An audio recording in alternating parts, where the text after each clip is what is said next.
Chitty chit chat chat. All right.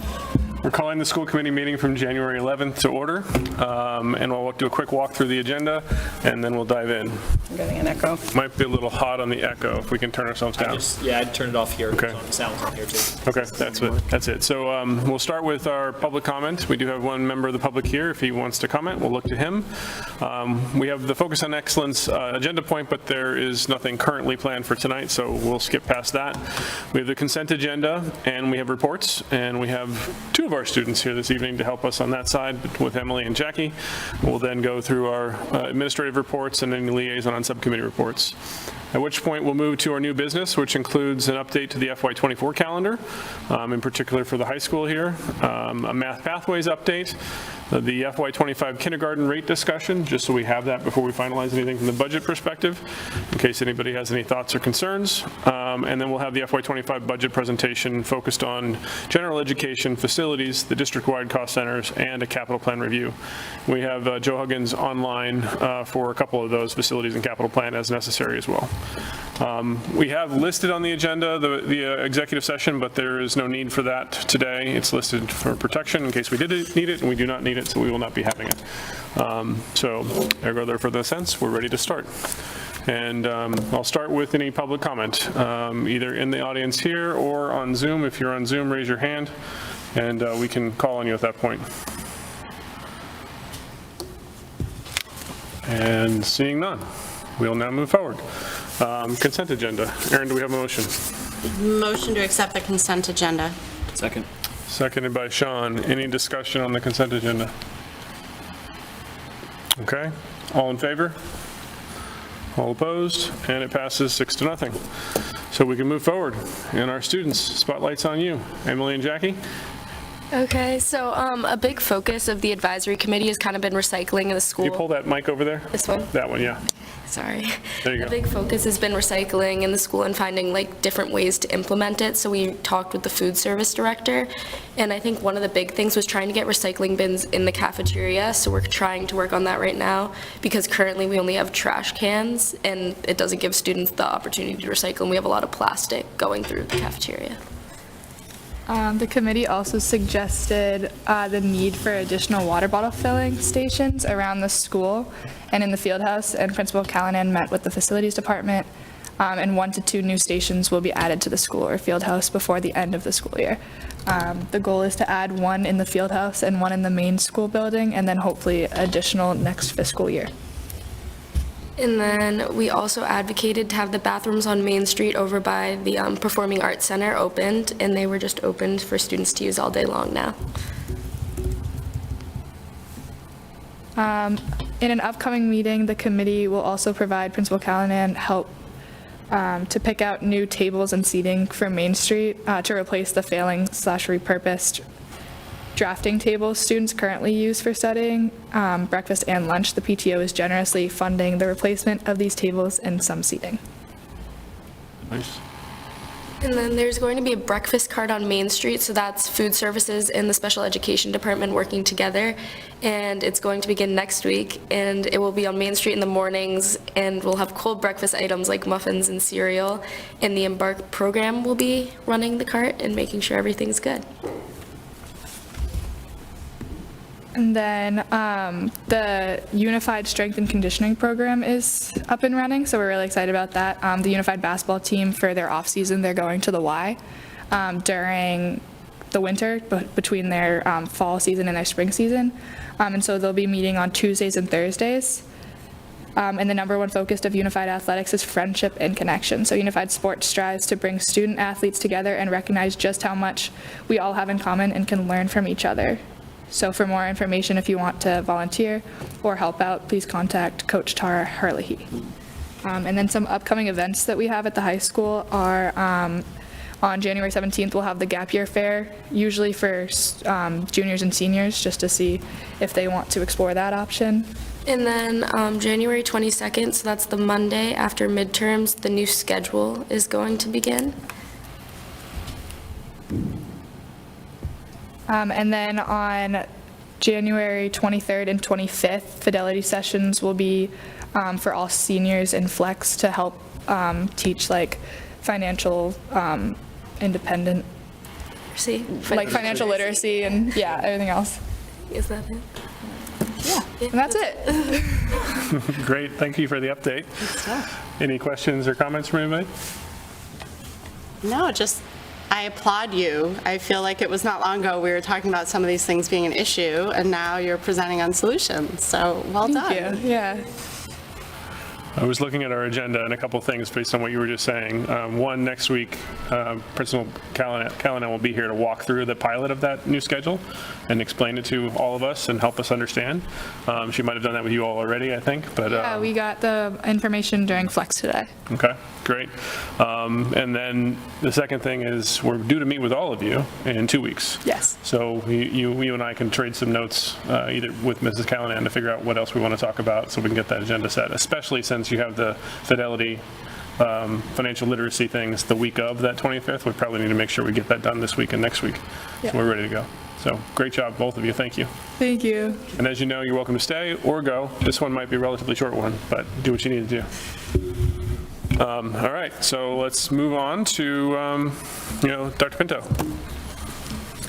Yeah, so I just, report tonight, I just want to offer thanks to both our facilities team and in particular our facilities manager, Kevin Gerstner, and the school custodial team for their work on getting the snow cleared after last weekend. So it was a little bit treacherous, but thanks to them and their hard work, school pathways were clear for staff and students when they returned on Monday. So thanks for that.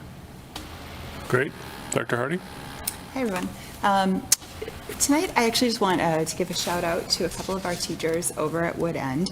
Caitlin Reed, who's one of our special ed teachers there, and Emily Cantillon, who's actually who collaborates with us from Perkins, but is kind of a honorary member of the Wood End staff, working also with Jackie Calusi. They put together a special program for a group of students over at Wood End, and actually they also were assisted by one of our Wood End students who has a visual impairment. They put together some activities that allowed students to have a visual simulation, and students donned some goggles, and they were able to see what it might be like to have different types of visual impairments. And then the purpose of the activity was to teach them about the tools that people who have visual impairments regularly use. So the students were able to experience CCTV, magnifiers, and even Braille machines. And they use these devices to help them read a school menu and even a Where's Waldo book. So we're really thankful to our teachers at Wood End for this type of activity. We know that it's just such a great learning experience for all of our students, and we appreciate them organizing something like this, and in particular, involving a student as well in the teaching. So thank you. Great, thank you. Any questions? Nope. Okay, Dr. Milczewski? No report. All right. Mr. Robinson? Charter review met Monday night, nothing school-related to report. Okay, thank you. Carla? The Killam Building Committee is now meeting every 2 weeks. So we had a meeting Monday, we'll meet every 2 weeks. The executive team is meeting those opposite weeks, so every other week. It is all coming fast and furious. I think the designers tonight said that they were on like day 11 or something with us, and it was like, holy cow, I feel like I've known them for months. We had our community meeting tonight at Killam. We had about 47 people I counted, which was great. A nice cross-section of people, really a lot of interest. They gave the designers a lot of good information. So the purpose of this meeting is, and some of these community meetings we've had, is to get the designers to understand who we are as a community and what our priorities are. And so we will have another meeting the week of the 22nd, community meeting, to talk about all these results from the teachers' meeting and from the community meeting. But we haven't decided what that date is going to be yet. So thanks for everybody for attending, and we welcome everybody in the community to come out for any other meetings. We're going to have a lot of community meetings in the next few months. It'd be great, Carla, if we can get that schedule to put in one of our packets as well for people who are looking at the school committee packets on a regular basis, the one that the project manager went over tonight with all the green bubbles and stuff like that, or something that makes it even clearer so people can look at the schedule ahead of time and, oh, there's going to be one in February and March and April, and I can plan to be in. And they're also, I think if I recall, they were specifically focused, so some were on, drop off and pick up, and some were on other things, right? So if we can get something like that for the next meeting next week, that'd be awesome, then we can have carrying forward. Right, and then when we get the actual dates set, Yeah. right now, they're just kind of out there. Yep. We're drinking from the fire hose right now, just Great. trying to get them what they need when they need it, so. Okay, perfect. Any other questions for Carla? All right, Sean? No report. Aaron? No report. Sarah? No report, but just a shout out, the Coolidge Middle School musical is this weekend, Matilda Jr., so please come out, support our student drama program. It's a fantastic show. So Saturday, Sunday, and Monday, Friday, Saturday, and Sunday, 7:30, and 2 p.m. Okay, thank you. I have no report rest myself as well, so we'll be ready to jump forward into the new business. And we'll start with the calendar update. So Dr. Milczewski, turn it over to you. Great. So you'll see a brief memo in the packet, which should share 2023, 2024 memo, calendar update. But what this, a little bit of context, I'm seeking approval on a calendar shift for the school year, the shift particularly at RMHS. So it would be shifting the February 9th RMHS half day to a full day of school, and then shifting the February 2nd and February 16th full days, current full days at RMHS, to half days with a 1:32 dismissal. These are obviously part of the scheduling pilot upcoming at RMHS. And I also want to apologize to the committee too that I am asking for these for this official approval after the announcement had gone out from Principal Callahan, just to make it clear too that sort of responsibility falls on me, not on Ms. Callahan. So I just in no way want that to think that that's a reflection of her sort of communication around this too. So I apologize to the committee that we're also approving this sort of after the fact of communication. As a little bit to give a little bit more context to the committee on the scheduling pilot, Ms. Callahan will be here next week with Ms. Linda Williams too to talk a little bit about the pilot, specifically why have we been looking at a potential shift in the schedule over the past several years. Again, this is not something that's sort of coming up new. Two, what are some of the things in particular that they're looking at within the schedule and why there may be some tweaks needed there. Three, how they're going to be gathering feedback from various stakeholders over the next several weeks. And then four, what could potential next steps look like and a timeline too. So for those in the community who are interested to learn more, Principal Callahan and Ms. Williams will be here more to give a presentation during next week's school committee meeting. Great. Any questions or concerns from the committee? The only question I have is, have we heard, I don't know if I forgot to ask you to ask Ms. Callahan, have we heard at all from parents about any concerns with regard to the 2nd or 16th versus the 9th? Yeah, I think that they share that they haven't heard from a lot of families. I know that, of course, shifting this late sort of in the game, there may be families who have plans on the 9th and then have to adjust, and there may be families vice versa. But they have not expressed to me that they've had any concerns with students. And if there are concerns, particularly around that day where you're shifting from, which would be the 9th, whether you already have plans on the half day, please communicate directly with the school administration. They'll certainly work through that with you. Okay.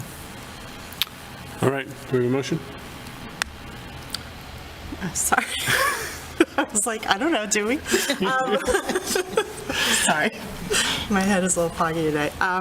Motion to approve the change to the 2023-24 school calendar. Second. Seconded by Chuck. Any further discussion? Nope. Okay, all in favor? All opposed? And it passes 6-0. Thank you. Okay, so we'll move on to the math pathways update, I believe, right? That's me. Excellent. All right. So on November 30th, we presented to you a presentation that outlined a number of strategies that we plan to employ in order to improve the math pathways here in Reading Public Schools. Within those strategies, we outlined about 15 different projects that we're going to undertake in order to make that happen. In the 6 weeks since we presented that, even with one being a vacation week, we've managed to look at each of those projects, establish a rough timeline, establish some next steps, and start to leverage our staff and the folks that we're going to need to do the work of each of those projects. Tonight, I'm just going to go through a few things with you. I really just want to share anything that we have sort of some measurable progress on. First is the Math Lab. That's one of the strategies we're going to employ. I'm excited to let you know that we'll be launching a pilot of this in the second half of the school year. That the term changes over in late January. We are going to be able to have it for most blocks of the day, with the exceptions of A and G, just because of staffing. But we do have 10 math teachers that are going to be taking part in that. The teachers will be communicating directly with students to explain how Math Lab will work and how they'll access it. And there'll also be information going out to families via the RMHS newsletter, so parents will know about it too. Our plan this year is to monitor how that goes. For now, the space will be here in the library. And, coming in at this point in the school year with teacher schedules already set, we really weren't able to implement it exactly the way we'd want to. So we will monitor how it goes and then be able to start fresh next year. So we're excited to at least pilot it this year. We've also made some progress on the summer geometry course. We were able to establish the job description, get it posted, and we have several candidates that we're excited about. We're hoping to have that locked down in the next few weeks, and that person we hire will help us to sort of take our year-long course and make it into a summer course that will be rigorous and meet the expectations that we need. The way that we're going to roll this out with students and families, there's sort of two things. Our math teachers will talk directly with students in class who might, or who are in courses that might sort of lead into taking the summer geometry course. We're also going to hold a virtual parent night, probably that last week of January into February, one of the nights that week, where we'll go through actually our whole math pathway for the high school. Because, as you know, there's going to be a number of changes. So we want to get that information out to families before students actually are selecting courses. And at that time, we will give all the information that families will need about that summer geometry course, so they have it, dates and times and everything. So we feel like we've made good progress on that. One of our other projects was to look at how we could expand students into our advanced courses who typically aren't represented. And so we've been in contact with the Calculus Project, which is a group that helps support students of color and students who come from low-income homes to accelerate in math and take calculus. We've had some promising meetings with them. We really are enjoying hearing about the goals of their program and some of the structures they put in place. It's still be determined if that partnership's going to work out for us next year or perhaps a later year, but there is some promising information coming out of those meetings. Finally, we have made some updates that will be reflected in the program of studies at the high school, and that's published shortly. We have made 2 shifts to math courses. The Intro to Calculus will now be CP Calculus, and that course is being shifted so that it will be prepared for next year. Also, the CP Functions, Statistics and Trigonometry, will be shifted to a CP Statistics and Trigonometry, as we talked about. That's in order to better align with the college and career needs of our students. The other thing is we have begun to introduce in the program of studies just some more information about how our math courses link to potential college and career goals for our students. So those are the actionable items I have to share tonight. Look forward to coming back in 6 weeks to give you another update. All right, 3 hands went up. I'm going to start with Chuck, and then we'll come to Aaron, and then Sean. Just had a question with the math lab. Is there compensation or stipend associated with the 10 teachers? Or? No, it's part of their duty. So because it Okay. happens within the school day, we were able to put it within their duty schedule. Okay, thank you. Aaron? So I have 2 questions. One is regarding the geometry course. Who will that be open to, and will it be offered at CP and honors level? Good question. So we're still working out the exact parameters, but our current thinking is that, we'll be looking at our 9th grade students, and that we wouldn't necessarily limit students who want to come in. The limit might just be on, how many seats we're able to offer. Really where sort of the gatekeeping happens would be at the end of the course. Students would, regardless of if they're coming from honors or CP, would have to pass an assessment at the end in order for that course to really count as taking that full geometry class. So we feel like the criteria to get in and to take summer geometry would be a pretty low bar. If someone really wants to try it and they're willing to give up time in their summer and come in, we're very open to having students do that. but with the understanding that there would be an assessment at the end that would have to be passed. I don't know, have we talked about whether that's technically a CP or an honors class? I'm trying to, So when we look at our track for our CP students, the CP geometry course is different from our honors geometry course. And so it really wouldn't be the best fit for a kid on the CP track. The CP geometry course also spirals in a decent amount of algebra review in order to support students sort of in connecting Algebra 1, Algebra 2, and then preparing for MCAS. It's not to say that a CP student couldn't go that route, but we'd want to really work closely with the student and their family to help them understand sort of the trade-off in switching out those classes.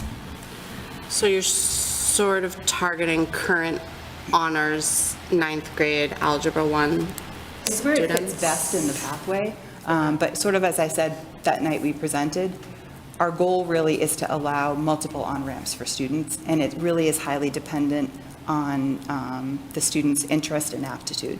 So you might have a student that's been in CP who says, like, this is really for me, I want to push myself, I want to do this, and we're not going to hold them back because they were in a CP class. And is there any room for 8th graders who are finishing up Algebra 1 and excelled and want to be on a more advanced track when they come to the high school? Yeah, great question. I don't think that's our target audience, and especially in the first summer. But again, I feel like our approach with most things is that we'd like to take things on a case-by-case basis. So I don't think we'd be in the position to say no. But I also don't think that that's where we would be recruiting and looking to bring students in. Okay. we haven't heard as much about, which is an interesting topic, of students taking geometry before taking algebra. And I think something we've taught. They would have taken They would Algebra have taken 1. Algebra Someone in was- 8th grade. okay. Yeah, I'm talking about kids who want to be on a more. I thought you were talking about kids who hadn't taken that, who wanted Faster. to. On an even Okay. faster track. And even faster, yes. So, okay, Yeah. thank you. Yeah.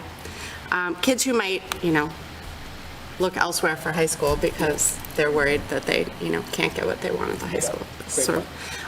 My other question, is it okay to ask? One more, and then I'll switch to Yeah. questions. Then come back to ethnicity. You said intro to calculus is going to become CP calculus, but we already offer CP calculus. So I said it backwards. Okay. I apologize. so are we eliminating intro to We are- calculus? So, do you mind if I look at my notes? No, go ahead. I'm like, those are two different classes right now, both at the CP level, so I was confused. Sorry.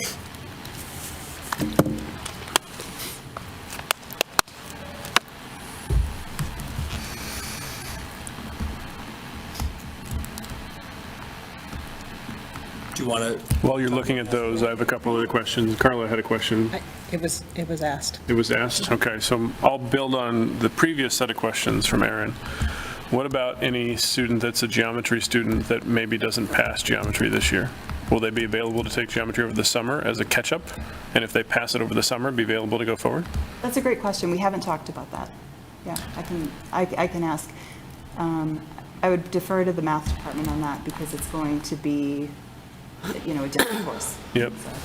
But theoretically, it also would cover a lot of the material they've already covered and might reinforce what they've already learned and keep them on a path as opposed to delaying them for an entire year. Yeah, no, it's a great question. So in line with this, and to your point about target, Sarah, Yeah. to me, that means we're going to limit communication almost to the target audience of honors Algebra 1 ninth graders. I'd want to make sure that's not the case, that we are very forthcoming with the honors algebra students that are in 8th grade and the geometry students that might be struggling this year that hopefully will benefit from the math lab, but in the meantime, that they know that there's something else that can keep them moving forward. Can we make sure that the communication is broad and not just so specific to those students that are in honors algebra 1? Well, we'll be sharing the geometry class also at our virtual night. So, every family will have access to that information too. Is that what you're asking?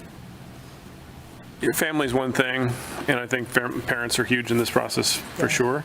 But I think the students are just as important as well, and that we somehow hit it with the students that have not yet taken or are currently taking geometry across 8th, 9th, and 10th for that matter, those that are taking geometry in 10th grade. I think that's good feedback. Absolutely. So I think, yes, we should commit to making sure that it's open, if we're saying we're open to a broad audience of students, that information and access is opened up to kids through communication, students and families. I think that's a really good point. And then if we're having that geometry night as well, or that math night, I think we should record it, and it should be in your packet, your weekly emails or whatever that goes out in case people could not attend. No, go ahead. Just to clarify, so the change is CP Intro to Calculus to CP Pre-Calculus. Oh, okay. Yes, sorry, I apologize. We're just renaming it. Yeah. And we also just want to share too, I know that like families make summer plans and things like, that's why our goal is to have all the course information, Yes, everything out and the by that dates. last, and the dates and the time of every class throughout the summer by that last week in January, first couple days in February. So, to that end, have you worked through with Lena and others the registration process for this summer course? Historically, we've not had a registration process for the summer course. There's not even an option, I think, in the registration process to say, I want a summer geometry course. So what are the logistics of how a student is going to sign up? So we will make that very clear to students when they sign up for courses. What we also talked through was that if a student is going to take summer geometry, obviously, the passing score at the end will actually determine, if they're able to continue on that path, and that won't happen until August. So I've already talked through with Lena, how that would work with the student schedule, and she's confident that her team will be able to handle that. So this will be something that will be sorted out when students are selecting their classes for next year. But traditionally, those summer courses have not appeared in the program of studies, and that's the practice that currently the high school is going to continue with.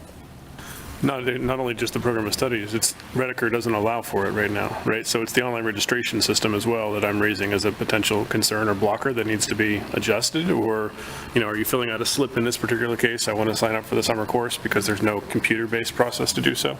We'll probably just use a Google form or something. Something, yeah. Yeah, we do stuff like that all the time. It's just a few of those. I guess the other thing is, building on that last point you made about the passing, failing, so that's going to be a late time for them to know whether they're able to go into Algebra 2 in the next year. Arguably, you don't need geometry to go to Algebra 2. You don't, because there's no direct, in many ways, association between those. Is that something that we'd consider, that if they don't pass geometry, that we still let them go to Algebra 2 and then they can circle back to geometry the next summer or the next year?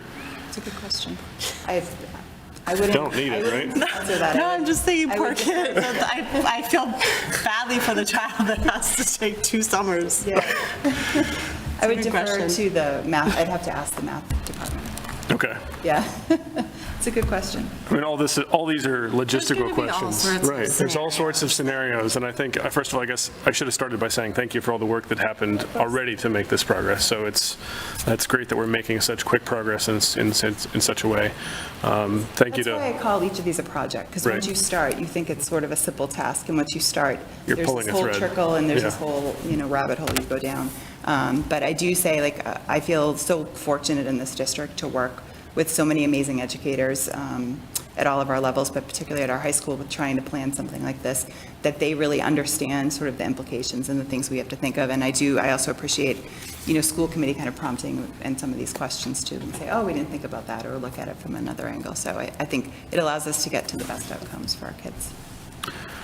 one more question, then we'll move on. I heard loud and clear from Ms. Williams that one of the reasons that the academic lab didn't work last year was because it was in this room. And now we're putting the math lab in this room, as opposed to close to the math wing. You alluded to the fact that might be because other rooms aren't available because they're already booked for the rest of the schedule. But is that the issue? And, if it works, if it doesn't work this spring because it's still here, what does that mean for next fall? And/or planning ahead for next fall, where are we planning the math lab to be? Those are the questions we're asking right now. The space that was used before for the math lab is an ideal spot, but it was taken over by the extended day office. So those aren't people we can bump Just out move out. to put to a new spot, because, there's thoughtful planning when we have to move people around. And doing it mid-year just wasn't a possibility. But as we evaluate, how well the math lab goes, certainly location will be one of the things we look at. And with every school year, there's often a reset of where things go and people shifting. So I'm confident if that's an obstacle, we'll be able to overcome it.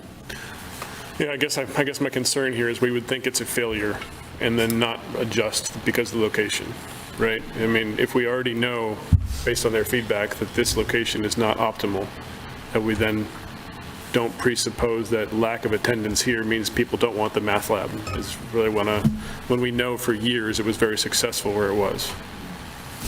I don't think we would share after the pilot if we had lower I feel the team has a thoughtful plan that up here will be more successful than it was even in the math lab format.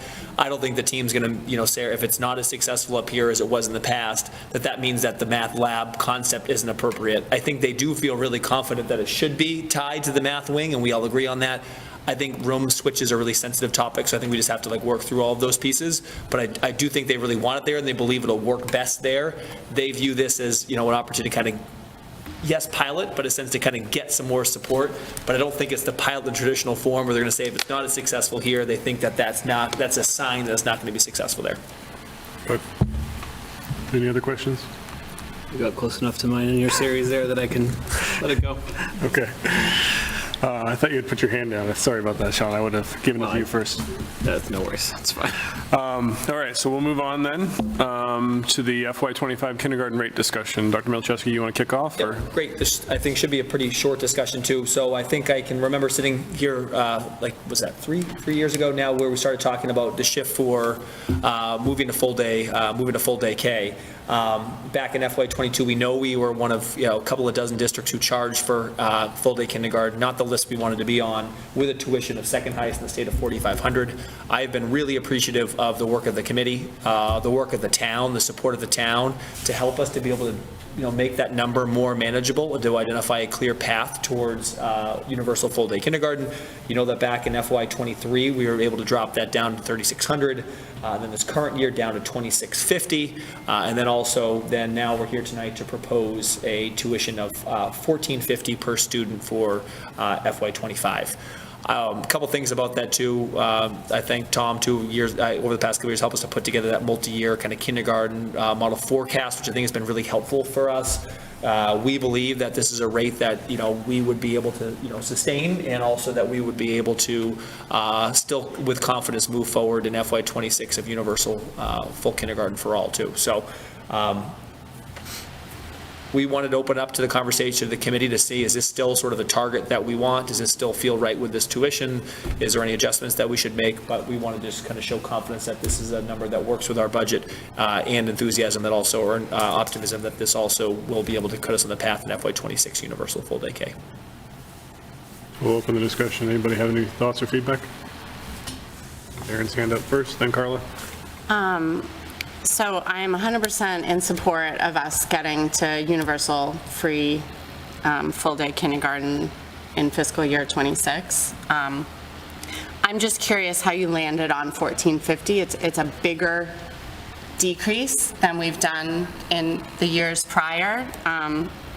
So I don't know if you landed on it because you're like, yeah, we can definitely do that, but just given our budget this year and that we're, facing a largely level service budget, why not $1,650 or something like that? Tom, I don't know if you have your model open, but I just opened it. So is that the number that it was? That's the number that it was. Literally straight out of the chart. The short answer is that's the number we forecasted before. That's the number that works. That's the number that leads to the 425,000, I think, offset that we're going to have this year, and supports it and supports our ability to draw down over the two or 3 years after that to keep our operating cost increase at a relatively static number until we get to zero.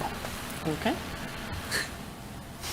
Wait, are we now thinking it's a 2 or 3 year period after next year? It'll be a 2 or 3 year period. It'll be a 2 year period, I think, that before we go dry in the revolving account. That it'll be zero.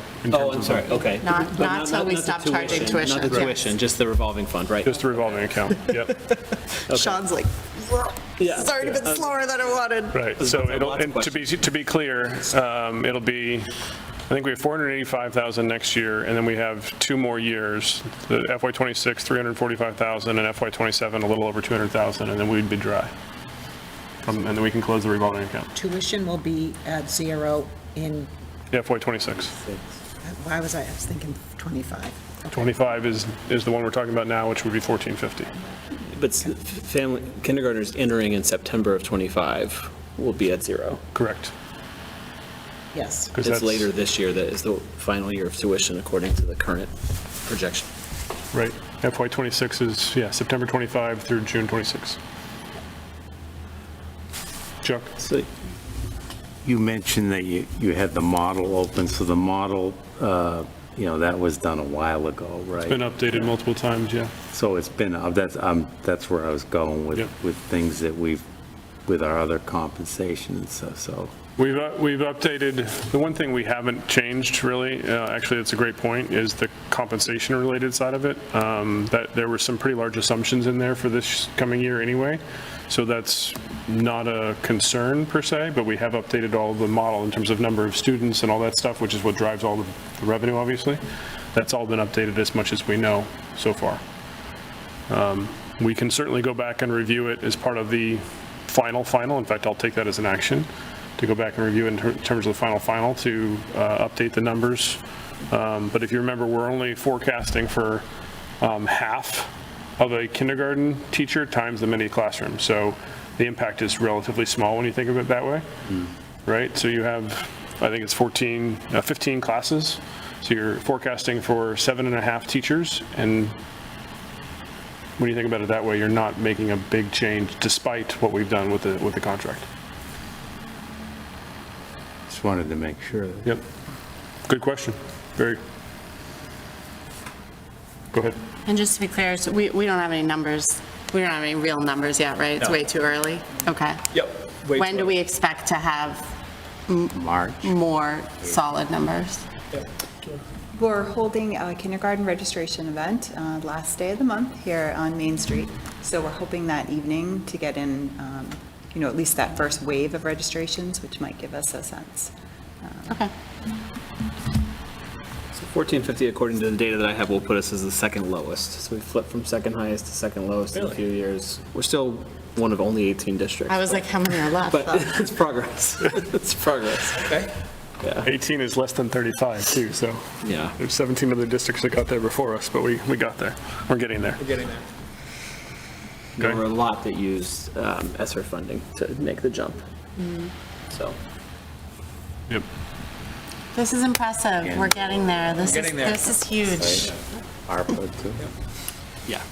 We also just continue to, should just give a thanks to the town too, as we know, we look at our budget to a community priority that's been over the past 2 fiscal years too. I just think that they've been real partners in helping us to solve this. It's not just a school side, issue, but it's something entire town priority. So thank you to the town. I think that's helped us to kind of figure out a solution. Okay. We're not going to vote on that tonight. That'll be part of our final vote at the end of the month anyway, but it sounds like there's no dissent anyway, so we're good to go. I guess I should ask, so hearing this kind of general support of this, I think at this point, we've put a tentative number out there in our application, Sharon. We expect it to be around as a placeholder. I don't know if you're comfortable with us notifying families this is what the tuition is going to be, or if we actually should wait to a formal vote on the budget on the 25th. I mean, do we technically always need to caveat it until town meeting approves the budget? I mean, maybe we attach that caveat to it, that, pending approval of the budget by town meeting kind of thing. Then we just won't collect, I mean, You yes, don't I guess we collect can. until May anyway, right? What's that? You don't collect until May for the next year Yeah, anyway, that's- right? Yeah, we can.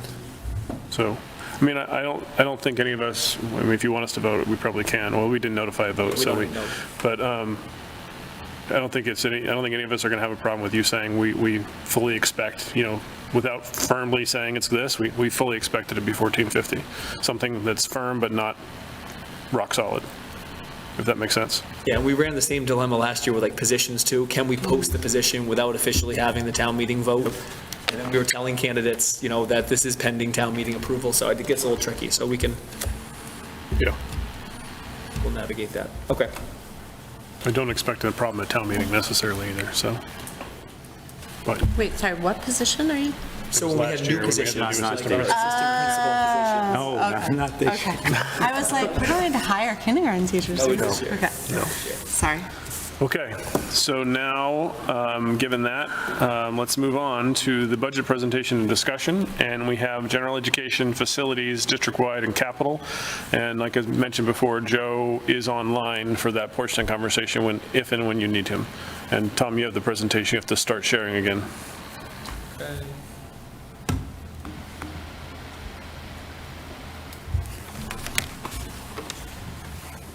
So Tom, you can go ahead and scroll down to the second heading. So good evening and welcome again to budget hearings. And in your board packet, you're going to find the latest iteration of the budget book, along with an updated presentation. And tonight, as was mentioned, we're going to cover 3 cost centers along with the capital plan, at which point I'll invite Joe Huggins to comment on the facilities plan. So in your packet, I'll be reviewing slides 14 to 18, and it starts with the cover slide as noted for tonight, which is January 11th. You can actually move on to regular day. And so just wanted to hit some of the highlights on this slide, so it'll follow this, my presentation will follow the same form as last time. The primary function of this cost center is it encompasses all expenses related to delivering core general education instructional programs for our students. So personnel costs include principals, instructional support staff, and non-personnel costs include curriculum materials, professional development, instructional materials, and instructional technology.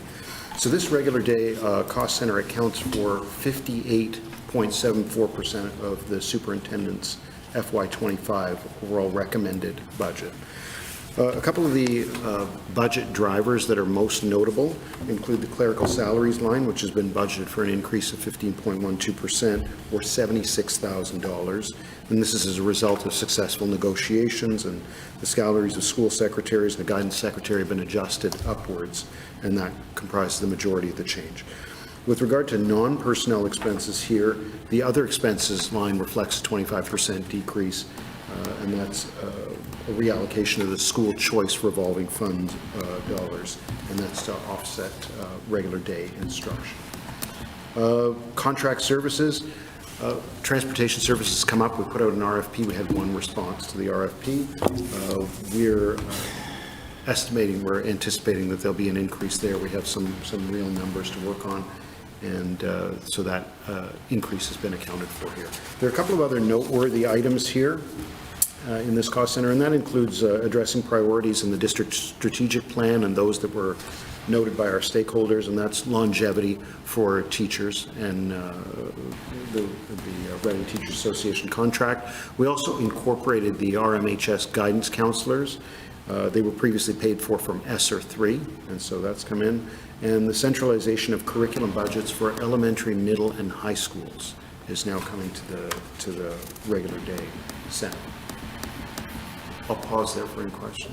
We had a couple other just quick ones to add, just like things that may jump out to you two. All had a couple, and I don't know if Sarah, you want to jump in on here too. One, the fellows, I know we had some questions over the years on the Endicott Merrimack fellows remain in the budget, so we have $60,000 in the budget for fellows, which would be 3 fellows. Things, so couple of, just we know that depending what the pool is, depending what the size of classes are, we may or may not fill up the full 3. And also we haven't yet decided where the fellows would be allocated. That just depend on, needs of classes or any cohorts where we feel like are, pushing the limits of size. Our past threshold's been ones where we're, consolidating cohorts, but we're not consolidating cohorts this year. So we may use a little slightly different criteria, more info to come on that. And the second thing, you'll also notice in here that there's also enrollment projections, just due to sort of like the way that, the classes are moving forward. We do anticipate 1 more classroom this year. At this point, we are not adding another classroom teacher, because if you look at the Killam numbers, we would need an additional 5th grade classroom, but if you also look at our current projections for Killam kindergarten, we have 4 classes at 14.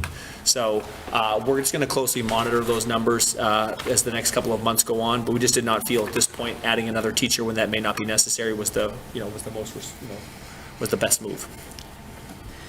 Just to highlight something Dr. Pinto had brought up, one thing you'll notice is we're sort of shifting about $150,000 was previously in the individual budgets of our elementary schools for curriculum materials. We've shifted that into the district-wide budget. The reason for that is with our new purchases of high-quality curricular resources, central office is now ordering for all of the schools, all of those annual consumables, where in the past, the schools were doing their individual ordering. So we just moved it into the district-wide account so that we can handle that for the schools.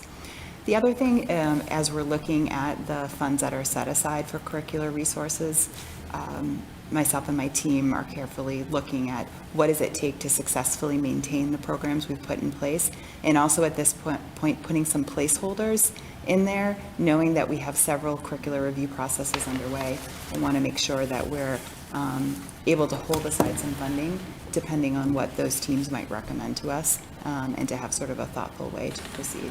Also knowing going forward that curricular materials are going to continue to become a larger part of our budget as we bring on board really good programs for our students.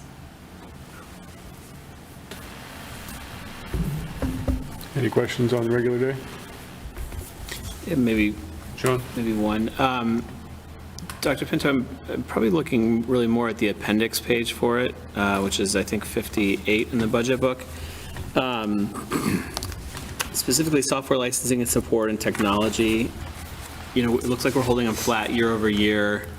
Maybe technology in particular. I did go back and look at one of the older budget books, and it's still in line with where we were kind of in the pre-COVID times. And my recollection is technology was things like we went to one-to-one with smart boards. There were a few other sort of major sort of series of purchases there.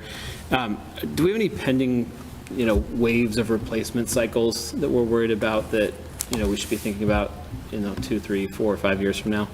Yeah, absolutely. So this is a year-over-year concern, and it falls to the technology department. So I've been given to understand that in the past it's been paid for out of savings. And so we're looking to operationalize a technology plan to account for those renewals and make the decision about whether or not those kinds of things need to be paid for, whether it needs to be a lease or it needs to be a purchase. So those are some of the things we're exploring at the moment. Our network manager at this time, Julian Carr, is putting together a plan for what needs to be renewed for the upcoming year. And so I'll be able to keep you posted on those developments. Okay, thank you. I have a question as well. Maybe Dr. Hardy, this one's for you a little bit. I'm a little bit surprised to see professional development drop by 12%. And this is also in the appendix, considering we have so much that we're doing in that space these days. It almost seems to be growing, not shrinking. So is there a particular thing that we were able to take out and therefore we didn't need? Or is this collapse as a result of level services that we had to give up something? So there was no drop in our district-wide PD, and yeah. Went from 234 to 206, so it's about 12% cut, for lack of a better way to say it. Did we have maybe more of a surge related to curriculum implementation? This is more of a return to kind of where we've been historically. It's actually still higher. It's still higher than where we have been historically, Yeah. but So I can check into that further and furnish you with some further details. okay. But I'll do that. Okay. And I mean, it's somewhat similarly, there's a few other things like the reading line went from $16,000 to $400, which seems very surprising, especially if we took all that stuff, consumables, into that space. And workbooks and consumables went to nothing from $9,800. So some of the things moved, and I think one of the things we actually haven't talked about, but we probably should at the end of this meeting, is the Q&A coming from the committee that, putting together the answers for next week or the week after, and when you need our questions by and stuff like that. But some of these things might come in that frame as well. Okay, thank you. Anybody else? All right, moving on. Thanks. I'll move on to the next cost center, which is facilities. So the Town of Reading Facilities Department supports Reading Public Schools, and the school building facilities budget funds the salaries and expenses necessary to clean and maintain our 8 school buildings, our preschool program, and our central office spaces, which make up 85% of the square feet of all municipal buildings, so that's 935,000 square feet. The school building facilities budget accounts for 3.01% of the superintendent's FY25 recommended budget. The professional salaries line has been budgeted for a decrease and of 17.8% or $17,515. That salary has been reallocated to a revolving account for facilities rental, and the budget adjusted accordingly. The other salaries line is anticipated to increase by 6.46% or $66,551, and this includes anticipated salary adjustments. With regard to non-personnel, as you would expect, supplies and materials to include but not limited to cleaning supplies, paper products, floor cleaning solutions, hand soap, et cetera. We're anticipating increases there, and so that's been reflected in the FY25 budget. One noteworthy item for you, the work orders created and filled for all our services for our school buildings totaled more than 2,357 in FY23. The Facilities Department also provides necessary services to facilitate building use for internal and external users. That's for the facilities cost center. And the last center is district-wide. So the district-wide cost center consists of the budgets for 4 functional areas, and that includes athletics, extracurricular activities, health services, and technology. And the district-wide programs make up 4.49% of the superintendent's FY25 recommended budget. On this next slide here, you'll see all 4 reflected. I'll just hit the primary functions for each, talk a little bit about the main drivers. So athletics, the athletics program budget funds the salaries and expenses necessary to operate the high school athletics program. The extracurricular activities program budget funds salary, stipends, and a small portion of the expenses necessary to offer extracurricular activities at the high school. And the health services program budget pays for the facilities and expenses for servicing the daily medical needs of the district's student population of roughly 3,800 students, and that's preschool through grade 12. School nurses provide mandated health screenings, illness assessments, first aid, daily medication and treatments, and support of students with chronic health issues, including allergies, asthma, diabetes, gastrointestinal, autoimmune, and neurological disorders. School nurses are also part of the district support team, which includes school counselors, social workers, and school psychologists. The last item there is technology, or the last bucket there is technology. And the district-wide networking and technology maintenance budget funds the salaries and expenses required to operate or maintain our technology infrastructure, including our wide area network, wireless networks, servers, computer hardware, along with peripheral devices. So that includes clocks, bells, system telecommunications equipment. The main drivers here are all salary. You'll notice that's common in each center here. Athletics, we have a planned increase for contract services as well. So athletic transportation in particular, we planned for a 5% increase, or $9,988. That's a guesstimate, educated guess on what that's going to cost. Health services, as you would imagine, medical supplies, we plan for a 10% increase in that area. And technology, an increase in computer services, 20%, or $5,000. From 25 to 30K is what's anticipated. So this marks the conclusion of these 3 cost centers and district-wide. So I'll open it up for questions. Said one thing too, just that you don't see reflected here yet. I talked to a couple of committee members about this, so is that we will be adding 2 assistant coaches to the revolving account, the athletics revolving account. You'll see that in the in the updated version that we send out in the areas of boys swim and also in girls track. The reason those 2 being was the boys swim was our only boys team that did not have a paid assistant coach, even though there's technically kind of one team, but I know they've raced on JV and varsity level. Adding this in will allow us to, we think, be more in line with our other boys' sports and sort of allocation of coaches. Our girls' track team continues to grow, and just adding a coach outside, we think would provide better support, supervision, and coaching for the teams too. Also, we had 29 girls paid a coach on the boys' side, 20 on the girls' side. We want to keep that equal with Title IX, obviously, so adding those two to the budget for FY25 as well. You'll see that reflected again in the updated version.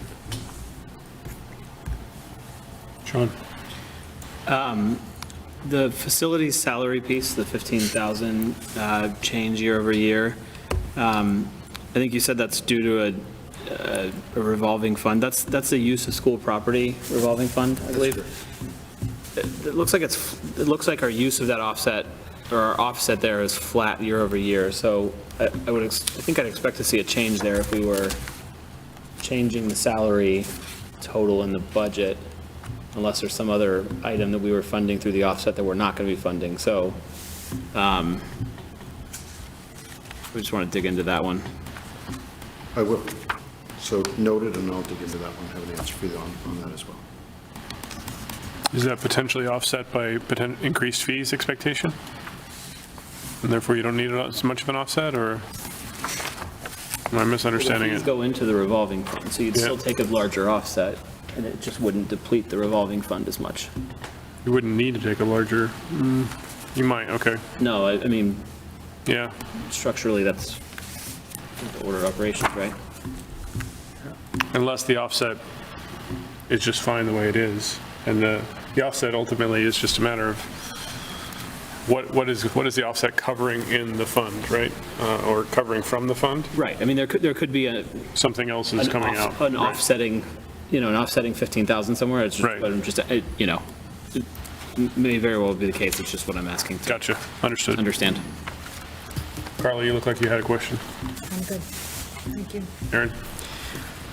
So I'll say I want to thank you for adding the assistant coach to the boys swim team. That's something I can publicly say I've been advocating for some time.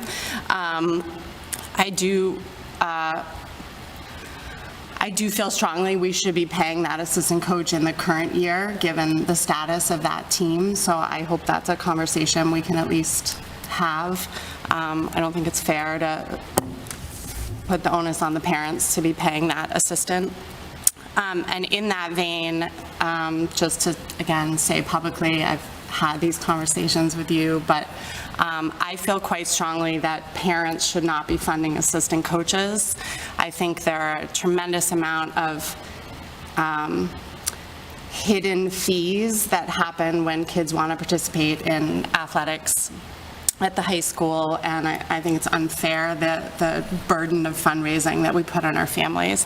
I would much rather see us raise the fees to participate and cover more of it that way. It's more transparent what we're paying for, and that way we protect families for whom it's a burden to pay it all.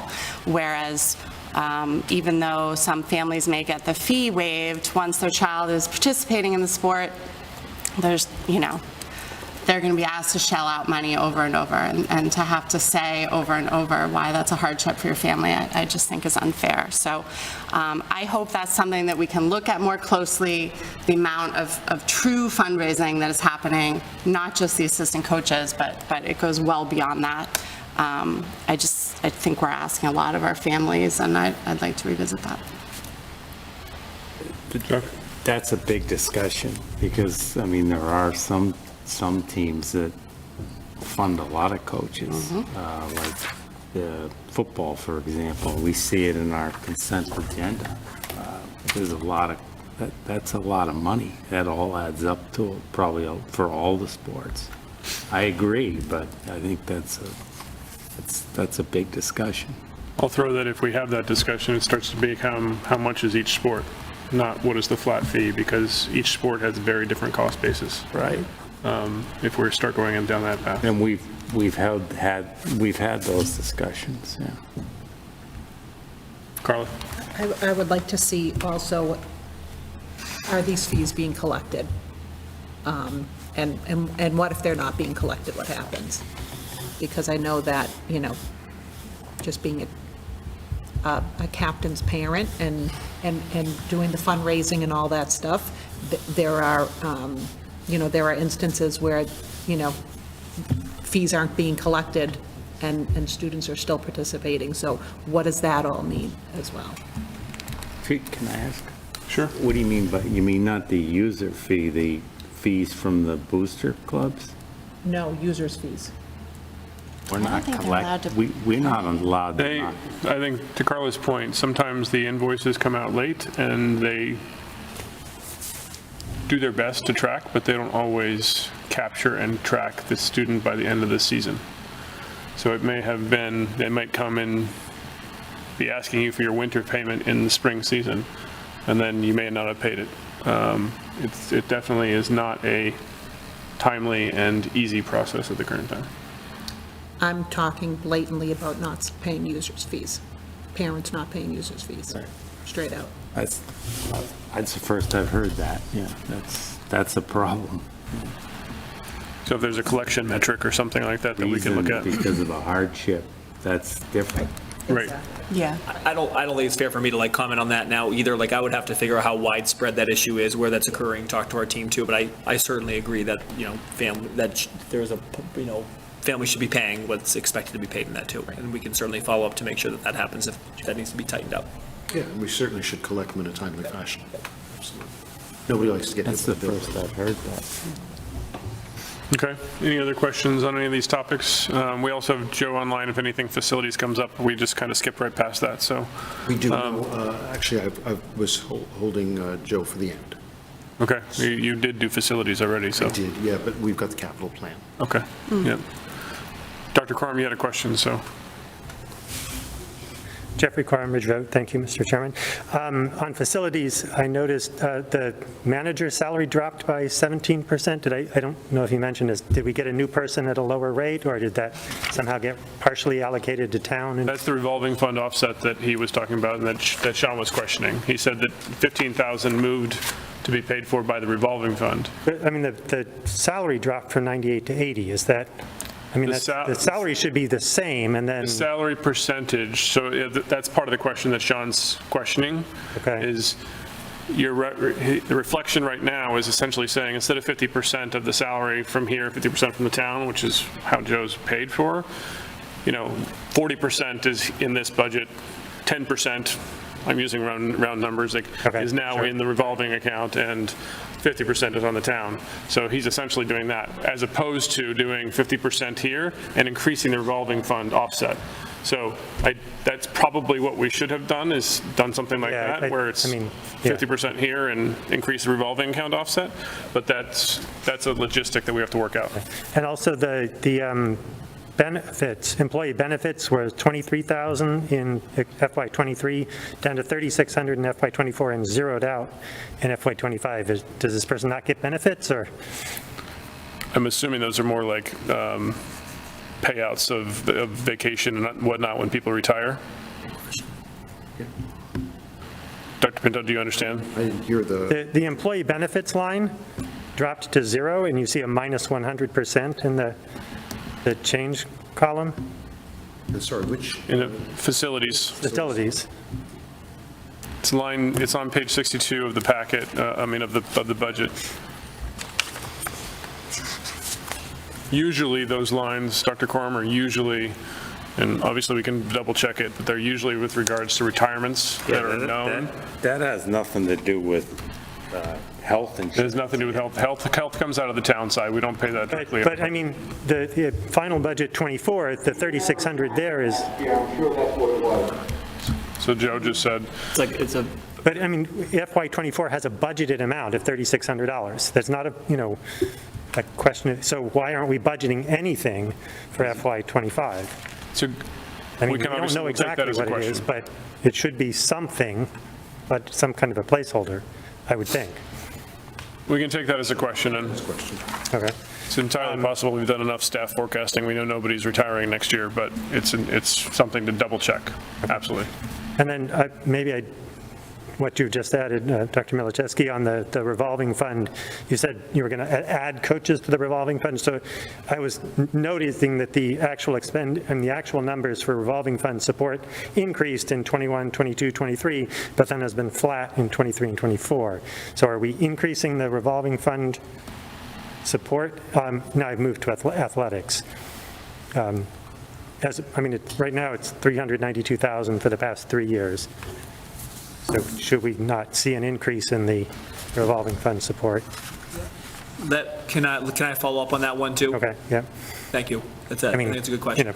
Athletics is not kind of the core of Reading Public Schools, and we keep seeing the budgets increase there, that there's more being spent on athletics, which, we can go ask, which is more important, full-day kindergarten or athletics, which, not that it's unimportant, but, let's understand where we're prioritizing our money.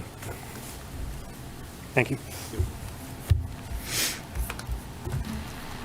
Most of that is coming from salary stuff, right? So then the question becomes, to the bigger question, do our fees need to go up so the revolving account can go up, so the revolving account support can go up? Right. We should see an increase in, which is a possibility as well. So That has been on the rise. yep. So those are the kind of things that, if we start to come up against it from a budget perspective, we think we're getting any tighter, we can have those conversations or things like that, in addition to double checking to see that the numbers are right. Okay, so thank you for that. I've got 4 questions on that. So on PD, on facilities offset, on athletics offset, and on a benefits link. So those are 4 items that I'll explore further and offer you some detail on. I can share from here, Tom. You can share from there, okay. This one died. Okay, so we've lost a computer, so we'll launch the other one in a second. Let me just get to the right slide for the, except we don't have a slide for that, so. So you don't have a slide for capital? We don't have a slide for capital. We have the budget line. I can go to the budget itself and share that slide. Tom, you good? Chuck, do you have a question? Go ahead. I'll wait until after. You sure? Okay. So I'll just go ahead. Go ahead, yep. Capital project. So a capital project is a project that helps maintain or improve a town asset. So it is a new construction, expansion, renovation, or replacement project for existing facility or facilities. Typically, the project has a cost of at least $10,000 in a lifespan of 5 or more years. So you'll find that capital plan in the budget book on page 54. There's a little table that's there. I took that from the town warrant in November. And I'd like to invite Joe Huggins, who's been waiting very patiently, as Director of Facilities for the town of Reading, and he's our partner in helping our schools stand tall, to talk a little bit about the capital plan. Joe, were you there? I'm here. Good evening, everybody. So if you're looking at, I believe I'm looking at the same slide you are. We do have some carpet and flooring district-wide. We're going to be doing an FY25, FY26. That's most going to be at the older schools. And then doors and windows, and that will be more than likely Birch Meadow, Joshua Eaton, focused on those buildings right there.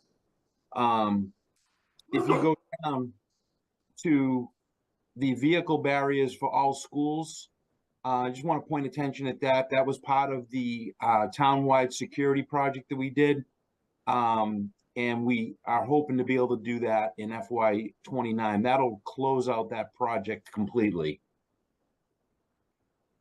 And then you're looking at some replacement of some vehicles, food service van 2028, and the driver's education vehicle in 2014. Normally, we do those in a 10-year cycle, replacing the vehicles, and the remainder of the capital you're looking at is IT. Any questions? I just want to add one thing on too. I know there's been questions from the committee on House floor too, and I still want to kind of, Joe, maybe you can answer why this is on the town side, but not necessarily the school side. I know there's been questions here. If we don't have that answer now, we can get that from Sharon too. But Fieldhouse floor, the design funding is on for FY26 of $200,000, and then $1.5 million in FY27 for the actual project. I will share that these are conversations, I mean, Joe and I had a conversation today about it. We're meeting with Sharon next week, if there's any possibility of even moving the design piece up at some point too, given that we think that there's an opportunity to really provide a, I think a higher quality floor. So that's something I think we'll probably have more updates for the committee over the next couple of months as well, but definitely one I know is of interest in the community.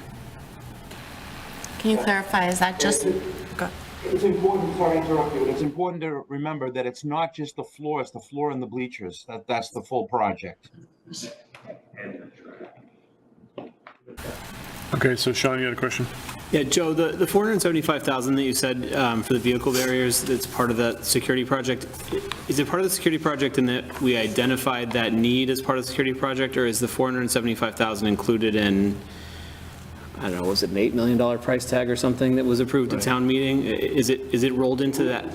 It was value engineered out of the project because we had I know there was a borrowing for that project, so we decided that we would do that later. We got the main project done. This was something that was an enhancement on the project, so that's why we're asking for it.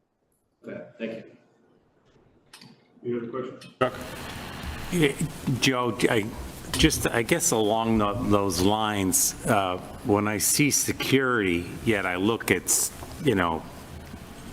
5 years from now, that just doesn't, that seems like security should be something we should be doing sooner.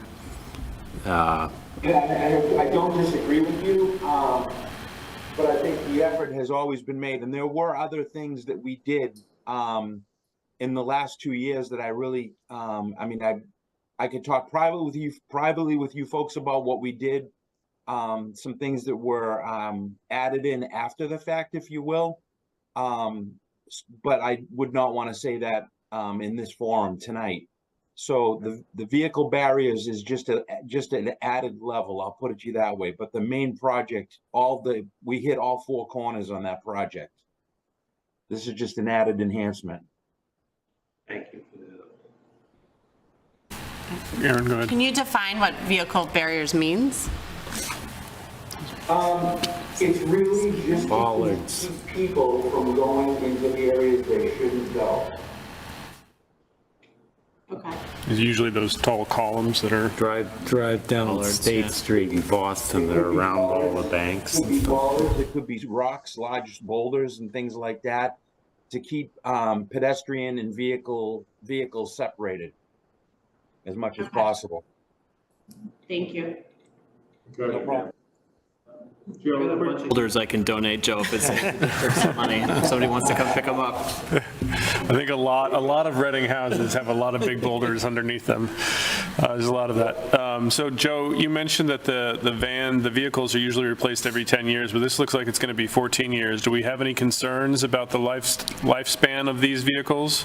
And I've also heard and seen that we've had issues with the bus in the last year or so, and that's not on this list. Do you have any feedback on either one of those questions? We're very fortunate that the Public Works Department in Reading maintains all of the entire town fleet. And we do talk to them on a regular basis about, the conditions of vehicles and how they're running and so on and so forth. A decision was made to push these out a little bit further because of the amount of mileage that's on these vehicles. So, and also to try to balance the capital plan out with other needs that we had. As far as the bus goes, the bus was purchased back in, I'm trying to remember now, maybe 2013. I think we purchased that, or 14. And we've had a few warranty issues with that Cutaway bus. It's called a Cutaway. It's basically a van that they add the bus body onto. Mechanically, it's running fine, but it was some nuisance issues we were having with it that we believe we've rectified. So long story short, we think because relatively low mileage for the two on the plan, they can go longer. And the other one, we think we've solved the problems? Yes. Okay. Thank you. I mean, we'd like to stick within 10 years on the capital plan if possible, but it's always a balancing act trying to balance out what we need right now and with what we can push off, safely. I mean, I don't think we're gonna have any issues, but you never know. But we're in good shape right now. Okay, thank you very much. No problem. That 475 didn't get included in the totals on that Yeah, okay, so bottom line. do we own this, or does the town own this? The town owns it. So can you, Yep. Derek, can you take that back to Sharon? Okay. Any other questions on the capital plan? Anything else we think is missing or have concerns about? Pickleball courts? Indoor. I'll tell you anything On you the want school to capital know. plans, you think? It's going to be an MIA sport Teach 'em before young. too long. Yeah, that's right. Somebody's got to solve it. They canceled on us the other. Okay. So with that said, I think we have finished our agenda for this evening. As mentioned, we will not be going into executive session. We don't have anything to discuss. Chuck, you wanted to ask a question on something else? Just on, I thought I heard you say we'll have an opportunity to send some questions to Dr. Pinto. So you want to pick Yeah. that up? Or? Great question, too. So I think we can determine, like right now, how we want to open that up, what the timeline wants to be. Do we want to have questions, responses done by the public hearing, or do we want them before the final vote? Any sort of input or guidance from the committee is appreciated. I think, and people correct me if I'm wrong, I think historically we've had them before the public hearing so that it was available for the public and any questions before that hearing. With that said, that's only a week away. So that puts us under a pretty tight, with a holiday in the middle, which puts us under a pretty tight deadline. I think It is a relatively cut and clear budget this year, though, without a lot of additions. So I'll suggest that we get you our questions by, and look to you and say if that's reasonable, right?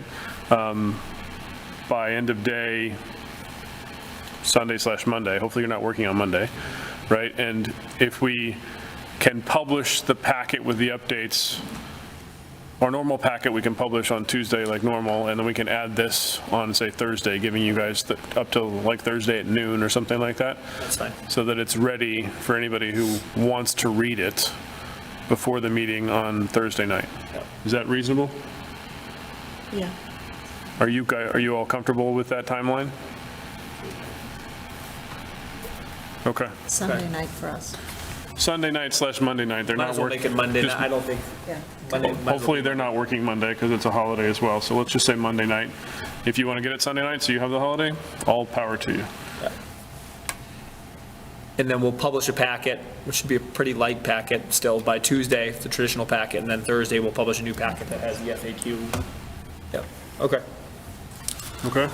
Yeah. Thanks for following up, Chuck. Any other questions, comments on the budget? Joe, thanks for he hung up already, but thank you, Joe, for sticking around. Okay, I'll entertain one final motion then. Motion to adjourn. Second. Seconded by Sean. Not discussable, so all in favor? All opposed? And it passes, and we're adjourned at 8:33.